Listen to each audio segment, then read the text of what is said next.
Hi and welcome to Simply Ballers 2024-2025 season previews. It's that time of the year where for the next 30 days I'll be releasing a season preview for each team. In each preview there will be a quick season and off-season recap. Then following that we'll be looking at what's in store for each team. We'll be looking at some of the key questions that they have, some of the positives, some of the negatives. It will be digging deeper in some of those areas. And at the end there are some final thoughts with prediction of the standings, their floor, their ceiling, some of the playoff chances, and some other fun predictions. So today we're going for the Houston Rockets, and this was a big success of a season for them. In the previous 3 seasons before this year, they won 17, 20, and 22 games, and that jumped to 41 this year. That alone is a huge achievement considering where they were after the James Harden trade, with what kind of rookies they had, with their young core. They approached things differently last year with getting Fred VanVleet, Dylan Brooks, Ime Udoka, Jeff Green, drafted Amen Thompson, and Cam Whitmore, where only 44% of the season minutes were filled by returning players. They made a decision to just completely change the team, and that got them winning 41 games. That's huge for them, and what's better is they can still just keep getting better. This isn't what the core is. This isn't that finished product. The best thing is they will continue to improve, continue to get better, and that's the good spot you want to be in as a rebuilding team. One of the first ways that they did make this happen was through their defense. Here are the ranks in the last 3 seasons: 29th, 30th, 27th. This year they were 7th. That's a whole culture shift. That's a whole different defensive philosophy and better personnel that flipped the whole script on that end. Their offense was still lacking, but when you're a young team looking to develop, it's better to just develop those habits on the defensive end. This season didn't end in a playoff appearance nor a play-in appearance, but it was still a successful season. There were still so many positives to be happy about, and there are more things to continue to look forward to. It was unfortunate that it ended also with a Sengun injury, but at the same time they were having the best streak of the season without him. And now you're looking to just add him onto that. So there are still so many things that you can look forward to, despite of how the season ended. Their off season was spot on too, which was just drafting Reed Shepherd. That combined with everything else, the players returning from injuries, the young players developing, they are still on a good track to improve it and potentially make the playoffs for the first time since 2020. So what's in store for the Rockets this year? Can they continue having that kind of defense? Will the offense improve significantly? What can we expect from Alperen Sengun coming back from injury? Can he take a leap? Is this a make or break year for Jalen Green? How quickly can Thompson develop? What do they have in Whitmore? Can Jabari Smith continue the gradual development he's shown so far? How much of an impact can Reed Shepherd already have in his rookie season? The value of Steven Adams, and will they be buys at any point of the season? And could they make a splash if they want to? I'm not even sure where to start with this team because there's so many little things that, as a collective, that can keep on improving. I think a good starting point is to talk about the overall team defense as well as their offense, because those are the 2 things that they need to improve on. Actually, can they just have this elite defense? That's the first thing, because that's what's been carrying them through the season. 26 of their games came in with a 80th percentile or higher on defense. They had 13 games with a defensive rating of 100 or lower. They are bringing back the same guys, so that should remain the same thing. I don't think that was any small sample. I don't think it was just fluky luck. It was just a solid defensive approach, and they're getting 2 guys that should help this immediately. They're getting Reed Shepherd and Adams, who should bolster the defense as well. Although the biggest question is their offense. They were 20th per cleaning glass. They were 24th in effective field goal. They did rebound the ball well. They did take care of the ball, and that already contributed to their offense being good. So there are concerns when it comes to just scoring the ball, because they were already taking care of it. They were doing everything else to get the rebounds. They were winning the possession battle. They just couldn't score. They couldn't get efficient looks. They were better with their best players on, but it still wasn't anything good. With Sengun on, they had 115.8. With Sengun and VanVleet, it was 116.9. With Sengun, VanVleet, and Green, it was 117.1. So there are still concerns when it comes to the offensive end. But that also comes with trade-offs on the other end. That's going to be the decision they have to make with their lineups and rotation. Do they look to continue to have the defense be as elite as it was, even if it might not make sense offensively? Or should they look to maximize spacing and offense to boost them from being bottom 10 and lose out on the elite defense? Because a lot of that will depend on just the rotations. Which direction would they look to go to? A lot of that hinges on Sengun. He made a jump with more touches, more usage, while maintaining similar efficiency. He went from 21% usage to 27%, but went down from around 60 to 58% true shooting. He continues to get high quality shots at the rim, shooting over 66% with over 45% of his looks there. He's improved his touch in the paint. That went to around 48%. So he's already been improving as a scorer. His work as a scorer in isolation still needs a lot of work, where he shot 42% with around 11% of his offense. Similar to his post work, he shot 54% on 3.6 possessions with 17% of his offense.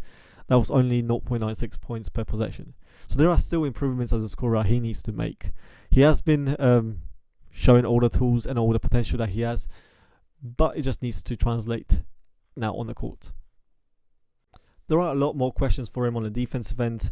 He hasn't been bad, he hasn't been great, but if that he is the big for the Rockets, his defense will need to improve. When it comes to the shots at the rim defended, opponent shot 59%, which is around 5% worse than expected. Out of 17 players with at least 7 shots defended that were listed as bigs, he was 15%. Some players in his range are Jokic, Vucevic, and Sabonis. On the other hand, there are only 15 qualifying players that match his steal rate at 1.8% and block percentage at 2.1%. And that includes around guys like Nurkic, Wembanyama, Jokic, Hartenstein, and Jackson Jr. He's also fifth amongst those players in defensive rebound percentage. So there are positives and negatives when it comes to his defense. But this season is going to be important for him to take those big steps on both ends of the floor to even warrant getting the extension. This is awfully similar to Jalen Green. He's kind of in the same position when it comes to just proving himself to get the extension. This is perhaps a make or break year for him, even more so than Sengun. And I would say it's been quite disappointing for him so far in his career, given some of the expectations. Like looking at his stats for his career, I don't see big jumps. I don't see significant improvements. He's a streaky 3-point shooter who shoots 34% for his career, has a career 49% effective field goal, had drop-offs in free throw attempts, passing remaining at a similar volume, and shooting splits remaining all over the place. He has the tools, he has the talent that he has flashed throughout his career. There are stretches where he does look great. In his last 24 games this year, he averaged 25 points, 6 rebounds and 4 assists on 58% true shooting. But a lot of that comes from just him shooting 37% from 3. So how much of that is just simply hot shooting? Because even in that stretch, it was inconsistent. Out of 24 games, he had 7 games with 60% true shooting or higher, but he also had 14 below 55%. So it's either hot or it's very cold. And there's not much else to go by. Like the biggest positive is that he upped his scoring at the rim to 66% with 26% of his shots there. But that's kind of out the norm for him. So without the great scoring, not being an elite passer, what is there to show that he deserves an extension? Because if there is no extension coming for him, should they consider trading him? Is this the year they just look to see what they could get for him? See any pieces that could work with Sengun, could work with Thompson, and could just make them better right now? Because if you're not prioritizing him, what downside is to just get better players to make this season work right now? But then they also have a pretty good young core. There's Smith, there's Whitmore, there's Thompson, and now Shepherd. Smith has been steadily improving on both ends of the floor in both seasons. His 2-point percentage went from 48% to 53%. His 3-point went from 31 to 36. Effective field goal went from 47% to 53%. True shooting went from 51 to 57%. And when it comes to his impact metrics, it went from a big minus 2.8 to minus 0.8 estimated plus minus. So you're going from one of the bottom players in a league to an average. That's significant for a young player. With those improvements, there's already a clear path for him to be a useful rotational player soon. Whitmer wasn't regularly in the rotation this year, getting a bunch of DNPs. The start was slow, but towards the end, it was something. In the second half of the season, in 30 games, he averaged 14 points, 4 rebounds, and 1 assist on 55% true shooting. And with the kind of tools, athleticism he has, he finished off the season strong, and there are pretty good encouraging points going forward. But the most intriguing part of the court is Thompson, who has already flashed so much, especially with his athleticism on both ends of the floor. There is the whole him just attacking anyone off the dribble, getting downhill at will. There's no one else that could probably stop him. He already ranked well in defensive metrics. Per PBall Index, he ran second in defensive playmaking amongst forwards. He had a 2.7 steal percentage and a 2.5 block percentage. So that's insane, just how disruptive he is. As a wing defender like that, with that tools, with the instinct and just the will to just want to play defense, he can already have a huge impact defensively. I looked at some of the stats. There are only 20 seasons with his defensive metrics. There are only 20 different seasons with at least 2 steals per 75, 1 block per 75, around 3.5 deflections, and 3-point contests, as well as rim contests. That's a really good group to be in. He will do anything when it comes to defense. He will get the steals, he'll get the blocks, he will disrupt with the deflections, and he will also just contest at the rim, especially with the tools that he has. You can see some of the names: Caruso, Matisse Thybulle, Robert Covington, Paul Reed, known as well. A lot of 76ers names here as well. Andre Drummond even. Melton. It's like every single... That's off topic, but it's just... You can see the kind of groups that he's in. So he can already have that kind of impact defensively. But a lot of it will come down to the offense. Those are the biggest question marks, and ones that could just help him make his ceiling and potential much higher. There are some things that you just can't teach. He shoots 68% at the rim with over 60% of his shots there, and only half of them being assisted.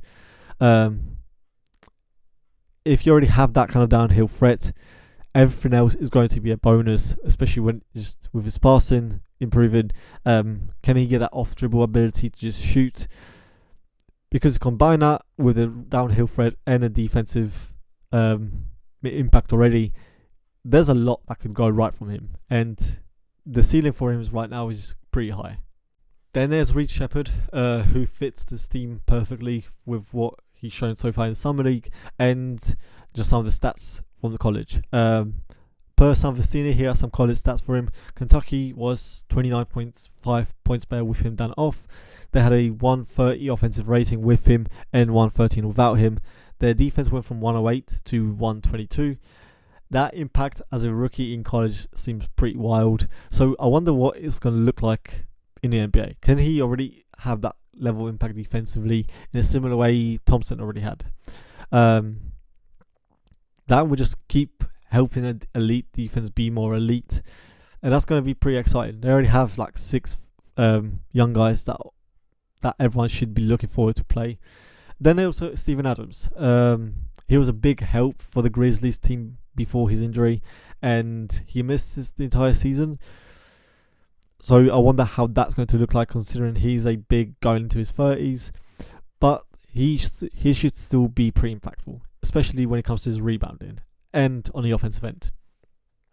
Teams have been consistently better with him than without him. You can see the kind of impact he has, whether it was in Oklahoma or Pelicans or Memphis. The impact with him is wild, and a lot of that comes from his just big body. When it comes to just screening ability, he will set those hard screens, and his rebounding, particularly on offense. That was key for the Grizzlies in the last 2 seasons, where they were in the 99th percentile when it comes to offensive rebound percentage, were plus 11 within the knot. In 2022, they were in the 99th percentile as well, grabbing over 36% of their misses. And even in Pelicans, they grabbed 30% of the misses and were 97th percentile. For a team that needs offense, a good way to do that is just being a better offensive rebounding team. Just get more possessions, give yourself more chances at scoring the ball. They were already 10th in offensive rebounding percentage, so this is going to be another boost for them. And he's just going to be another big body that you can do something with. He's going to help protect the rim, but by simply being there, he's going to make life a lot easier for the guards, just setting those screens. And he can also see, I want to see if they can play him and Sengun together. Can Sengun develop a shot to make that fit easier? Because now you're bringing a bigger body to help some of the deficiencies from Sengun defensively. That could be something that could make the defense better. Like combined with the offensive rebounding, they could be around average offensively. And we still haven't touched with the two biggest vets with Van Vliet and Brooks. And I almost forgot them when I was writing about it. There were so many just young players. That's the focus of the season. I forgot about Van Vliet and Brooks. Considering they were still one of the more impactful players for this change for the team, I wonder what the season is going to be for them. Van Vliet is Van Vliet. I don't think that will change. I don't think there's any expectations for him. He's a good enough starting point guard that can help this team, and that is all. I don't think he's going to do anything that pushes the team further. He's a over-reliant 3-point shooter, guard that relies on 3-point shooting that can't score inside. He shot 44%. He shoots 44% for his career inside the arc. He's not going to be more efficient or somehow flips a switch that can get to the rim or convert more. He's the best that they have at this point, but I wonder if there will be potential upgrades at that position. Similar to Brooks, he's one of the best wing defenders. He's had a good 3-point shooting this season, but he doesn't really do much offensively. He's a highly inefficient, high volume at times shot tracker. He's not a guy that can rely on offensively, but will have a big impact defensively. Again, that's where the lineups rotations will matter, where you prioritize shooting or do you prioritize defense. I don't see a big change in either of those vets. They'll just continue to do what they did this year. Finally, the width of the rumors that the Rockets were involved in this year was, should they trade for a top and talent to just help them? There were rumours with KD, there were rumours with Jimmy Butler, there were rumours in some of the star players that they could get. Does this depend on how well they do throughout the season? Because I can see a win now move that doesn't involve sacrificing a lot of the young core, but still gets them better in one way or the other. Similar to what they did with bringing in Van Vliet and Brooks last year. Could they just have a couple of those moves without sacrificing the young core? If they can remain competitive by getting better players and still have the young core, they could set themselves up for the short term and long term where they're winning and still have a young core to develop. But there's so much for the Rockets for this season, and whatever happens, even if they look to be more competitive or embrace the young core, they will be fun to watch. So predictions, see a 42-48 win team. Their floor is missing their playing again, but the ceiling is scraping to be the 6th seed. I do expect a gradual improvement from them, just off of reasonable improvements from the young core and just bringing in Steven Adams, bringing in a rookie. I think those two additions alone will help them a lot. The additions of Adams will be big enough to probably push them into the playoff picture. Everything else they did was a good thing. They made the right moves. They drafted well. They have the right veterans. They have good young core with some high potential, some potential to be a role player. Some could be stars. But this may not be good enough for them. This may not be good enough to make the playoffs simply because the West is better. They did everything perfectly, but they could still end up coming up a bit too short. There's so much that could happen that it's just simply out of their control. Overall, this was a successful season for them and a decent off-season to continue to set themselves up for this year. This needs to be a playoff appearance thing, I think, for them. They can't it would seem a bit of a failure if they fail to make a playing appearance, because you don't want to go backwards. But still, this should be a good season for them, that where a playing appearance is very likely.